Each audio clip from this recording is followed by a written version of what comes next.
दोस्तों, स्वागत है आपका रावण संहिता ग्रंथ के पार्ट 2 में। अब तक आपने देखा और सुना कि कैसे कैकशी अपने पिता के कहने पर विश्रवा ऋषि से 3 पुत्रों की प्राप्ति करती है और दशग्रीव रावण अपनी माता को दुखी देखकर प्रतिज्ञा करता है। अब आगे सुनो। यह कथा सुन भगवान रामचंद्र जी ने अगस्त्य मुनि से कहा, हे ब्राह्मण, वह तीनों भाई जो महाबली थे, उन्होंने वन में किस प्रकार तपस्या की थी। तब प्रसन्नचित्त वाले अगस्त्य मुनि ने श्री राम से कहा, उन तीनों महाबली भाइयों ने अलग अलग धर्म विधियों का आश्रय लिया था। कुंभकर्ण ग्रीष्म ऋतु में पंचाग्नि में प्रतिदिन धर्म पथ पर आरूढ़ रहकर तपने लगा। वह शीतकाल में पानी के भीतर बैठा रहता था। वर्षा ऋतु में वीरासन में बैठा हुआ मेघों के पानी में भीगता रहता था। इस प्रकार धर्म मार्ग पर स्थित रहकर सतपथ पर चलते हुए उसने 10 वर्षों तक घोर तपस्या की।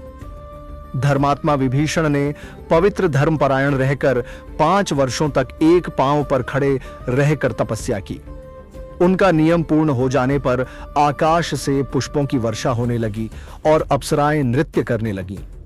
सभी देवतागण उनकी स्तुति करने लगे।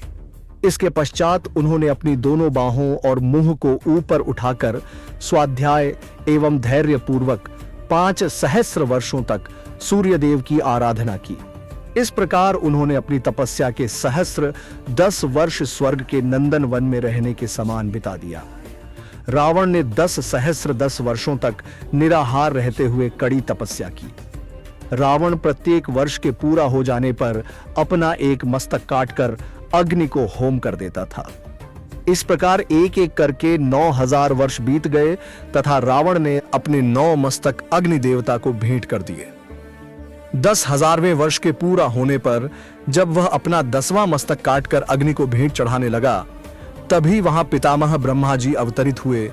अन्य देवताओं सहित पितामह ने अत्यंत प्रसन्न होकर रावण से कहा, हे दशग्रीव, मैं तुम पर अत्यंत प्रसन्न हूं। हे धर्मज्ञ, तुम जो वर मांगना चाहते हो वह शीघ्र ही मांग लो। तुम बोलो कि मैं तुम्हारी किस इच्छा को पूरी करूं, तुम्हारी उपस्या व्यर्थ नहीं जाएगी। यह वचन सुनकर रावण की अंतरात्मा प्रसन्न हो गई।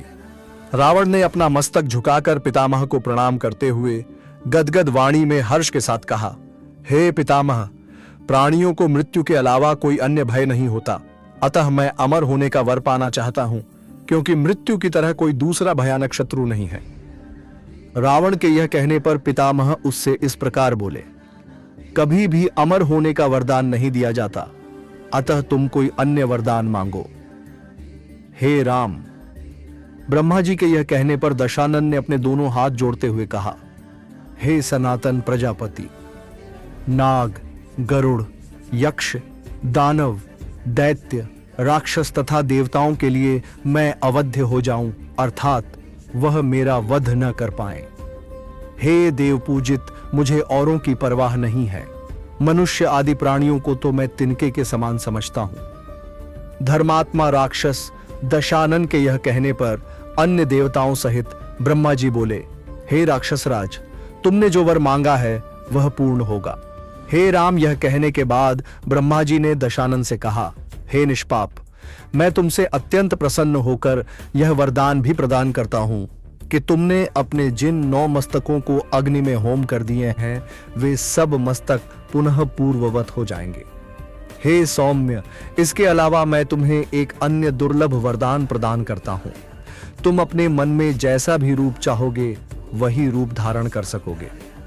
पितामह के यह कहते ही रावण के वे 9 सिर जो उसने अग्नि में होम कर दिए थे पुनः प्रकट हो गए। हे राम, ब्रह्मा जी दशानन से यह कहने के उपरांत विभीषण के पास जा पहुंचे और इस प्रकार बोले, हे वत्स विभीषण, तुम्हारा ध्यान तो धर्म के कार्यों में लगा रहता है। हे धर्मात्मन, हे सुव्रति, मैं तुमसे प्रसन्न हूं, अतः तुम कोई भी वर मांग सकते हो।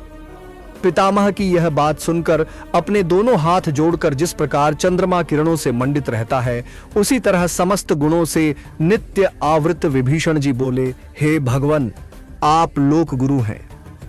मैं तो आपके दर्शन पाकर ही धन्य हो गया। यदि आप मुझे कोई वर देना ही चाहते हैं तो हे सुव्रत, आप उसके बारे में सुनिए। बड़ी से बड़ी मुश्किल आने पर भी मेरी बुद्धि धर्म के कार्यों में ही लगी रहे।